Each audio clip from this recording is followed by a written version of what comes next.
Hey everyone, and welcome to Talk ETFs, ETF.com's weekly video series. My name is Sumit Roy, and I'm Senior Analyst here at ETF.com. This week, I'm speaking with Madeline Ruid, who's a Research Analyst at Global X. Madeline, thanks so much for joining me.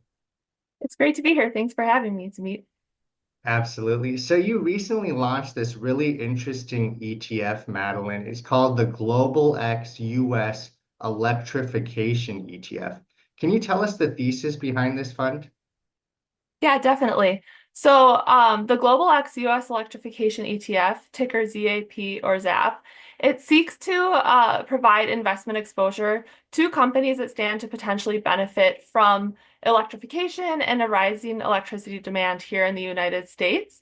It's a topic that we have been following for quite a while. We've seen a lot of discussions over the past year about rising demand from AI and data centers, electric vehicles, manufacturing. So yeah, looking forward to discussing further. Can you tell us a little bit about what kind of stocks the ETF holds? Are you talking about utility companies or is it something else? Yeah, so when we talk about the companies that stand to potentially benefit, we use three main sub-themes in this ETF. The first being conventional electricity generators, so your typical utility companies. The second being alternative electricity generators, so companies like renewables developers, as well as those involved in next-gen technologies like small modular nuclear reactors. And then the final category is those companies that are involved in the modernization and expansion of the U.S. power grid. So really, the ETF aims to kind of span that entire U.S. electrification value chain. You know, Madeline, you mentioned AI. Obviously, this was a very hot theme in 2024. How much could an ETF like this benefit from the growth of AI and all the innovation that we're seeing in that space? Yeah, so while ZAP aims to capitalize on these trends like rising electricity demand, it really does go hand in hand with a lot of other themes that we are um, watching for 2025. Obviously, AI is still on the top of a lot of people's minds, and it's something that directly relates to power demand. One of the three tailwinds that we think really support positive long-term growth outlooks for the U.S. power sector is the rising adoption of generative AI, which is leading to increased demand for data centers that are oftentimes quite power hungry. And then the other themes I think you mentioned were the electric vehicle, the growth in electric vehicles and renewable energy as well. Is that right?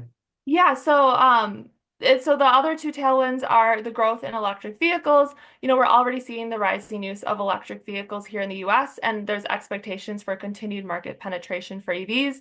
This could boost electricity demand within the transport sector, as well as kind of play a role in some of those shifting dynamics to the grid. And then the third one is actually the growing US manufacturing landscape, which directly relates to renewables. A lot of the announcements that we've seen over the past few years for manufacturing facilities have been due to legislative tailwinds tied to clean energy, electric vehicles, semiconductors. And in order to build and operate these manufacturing facilities, it will likely take significant resources, everything from labor through to power. So this certainly sounds like a compelling theme, Madeline. Can you tell us a little bit about the ETF's characteristics? Is it active? Is it passive? What's the expense ratio like? Yeah, the fund is passively managed. It's an index-based fund.